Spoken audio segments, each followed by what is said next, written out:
Assalamualaikum warahmatullahi wabarakatuh. Syekh Abdul Qadir Al-Jailani adalah seorang waliullah yang masyhur. Beliau memiliki ilmu yang luas dan juga memiliki banyak karomah atas izin Allah Subhanahu wa Ta'ala. Syekh Abdul Qadir mengaku pernah mengembar seperempat abad ke berbagai negara. Selama itu pula, dia hanya memakan tumbuh-tumbuhan dan meminum air sungai. Dia bahkan dapat bertahan tanpa minum selama 1 tahun. Al-Manawi pernah berkata, di antara keramat Syekh Abdul Qadir ketika masih bayi tidak mau menyusu kepada ibunya setiap siang tiap Ramadan, dan seumur hidupnya Lala tidak pernah menjatuhkan kotoran kepada dia. Selain itu, Syekh Abdul Qadir pun juga memiliki gelar Sultanul Aulia atau rajanya para wali. Lantas, bagaimana asal mula Syekh Abdul Qadir mendapatkan gelar rajanya para wali? Simak ulasannya sampai akhir hanya di channel Lensa Aswajah.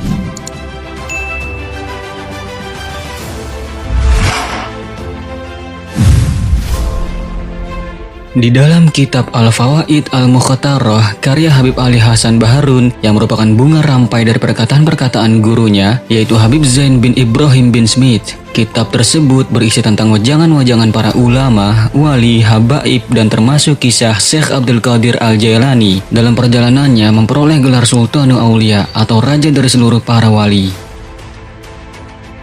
Di waktu menimba ilmu, Syekh Abdul Qadir Al-Jailani berteman dengan 2 orang yang bisa dibilang cukup cerdas dan pandai, yaitu Ibnu Syaqo dan Ibnu Abi Ashrun. Pertemanan itu berlanjut hingga mereka bertiga ingin mengunjungi seorang wali yang berpangkat wali Al-Ghaus atau penghulu wali pada masa itu. Rumah wali yang ingin dikunjungi tersebut cukup jauh dari hiruk-pikuk keramaian kota. Mungkin lebih tepatnya bisa dikatakan dengan daerah pelosokan. Tapi keinginan mereka bertiga untuk bertemu sang wali tersebut tidak terhalangkan walau jarak yang demikian jauh. Dan sudah barang tentu kunjungan mereka itu tak lepas dari maksud dan tujuan.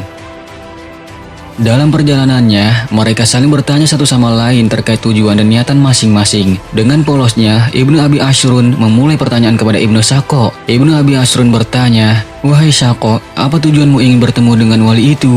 Maka sambil bergurau, Ibnu Syaqo menjawab, "Aku akan mengajukan sebuah pertanyaan yang begitu sulit kepadanya, hingga ia bingung dan tidak mampu untuk menjawabnya. Aku ini kan orang yang cerdas, jadi sudah sepatutnya menguji kedalaman ilmu seorang wali." Setelah itu, Ibnu Abi Ashrun pun mengatakan maksud dan tujuannya bertemu wali tersebut. Kalau aku ingin bertanya tentang sesuatu kepadanya, yang aku yakin dia tidak akan mampu untuk menjawabnya.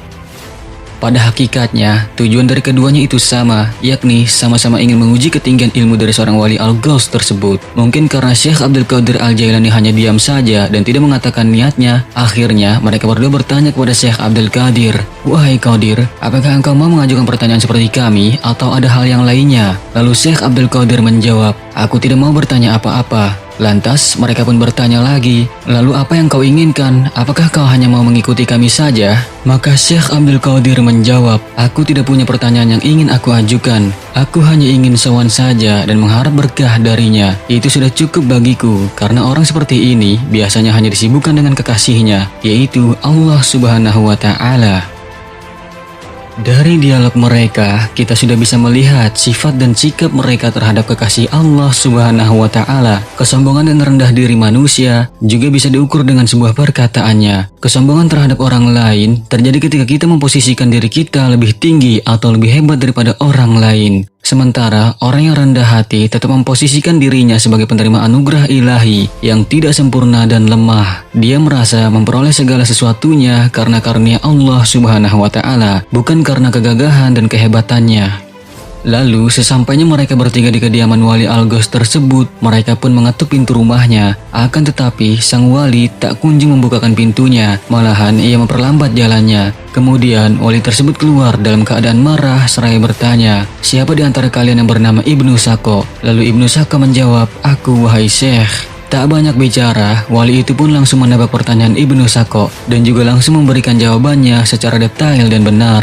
Begitu pula dengan pertanyaan dan jawaban Ibnu Abi Ashrun. Setelah itu, wali Al-Ghaus itu pun langsung mengusir mereka berdua dari hadapannya. Sebelum mereka berdua beranjak dari kediamannya, wali itu mengkasyaf atau membaca lewat batin mereka berdua dengan keramahannya. Wali itu berkata, "Wahai Ibnu Syaqo, dalam pandangan batinku, aku melihat ada api kekufuran yang menyala dalam tulang rusukmu. Sedangkan kamu Ibnu Abi Ashrun, sesungguhnya aku melihat dunia berjatuhan menimpa tubuhmu." Lalu sampai pada giliran Syekh Abdul Qadir Al-Jailani. Wali Al-Ghaus itu hanya memandang sekujur tubuhnya, dan tak lama kemudian ia pun berkata, "Wahai anakku Abdul Qadir, aku tahu tujuanmu ke sini hanya ingin berkah dariku, dan insya Allah tujuan baikmu akan tercapai." Sebelum wali itu menyuruh Syekh Abdul Qadir pergi, wali itu berkata kepadanya, "Aku melihat kamu berkata padaku, kakiku ini berada di leher seluruh para wali di dunia ini. Sekarang pergilah anakku."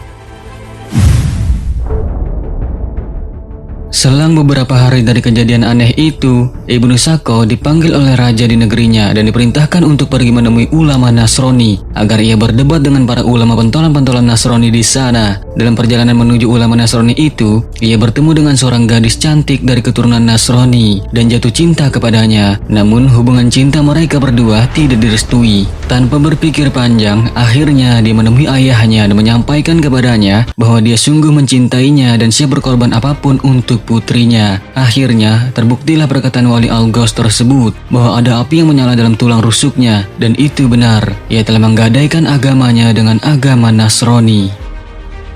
Sedangkan Ibnu Abi Asrun diberi jabatan oleh raja di negerinya untuk mengurusi harta wakaf dan sedekah, dan jabatan itu datang terus-menerus dari seluruh penjuru kota tersebut. Kemudian dia sadar bahwa ini merupakan doa dari wali Al-Ghaus tersebut.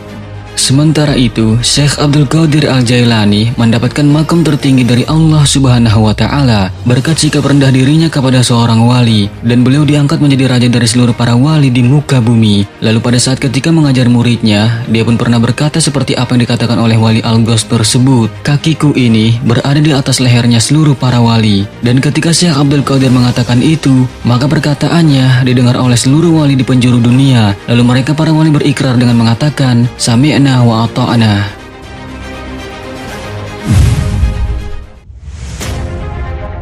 Sahabat beriman, ada beberapa hikmah yang bisa kita ambil pelajaran dari kisah ini, bahwa siapapun kita tidaklah pantas mengedepankan kelebihan, karena di atas langit masih ada langit. Sikap rendah diri haruslah menjadi prioritas utama setiap manusia, karena ilmu itu tidaklah lebih diutamakan daripada akhlak. Ini sebagaimana perkataan Said Muhammad bin Alwi Al-Maliki, adab lebih didahulukan daripada ilmu. Juga dalam suatu pepatah bijak dikatakan, jadilah ilmu padi, semakin berisi maka semakin tunduk. Ini menandakan semakin banyak ilmu, justru orang tersebut semakin rendah diri. Dan ada begitu banyak kisah-kisah para solihin yang diangkat derajatnya sampai ke tingkat mulia, itu dikarenakan sifat tawaduknya kepada Allah dan juga kepada sesama makhluk. Semoga dari kisah singkat penuh hikmah kali ini dapat memberikan manfaat baik kepada kita di dunia dan di akhirat. Amin ya Allah ya Rabbal Alamin. Sungguh kebenaran hanya milik Allah Subhanahu wa Ta'ala, dan mohon maaf jika ada kesalahan. Itu merupakan suatu kelalaian dari kami. Wallahu a'lamu bishawab. Wassalamualaikum warahmatullahi wabarakatuh.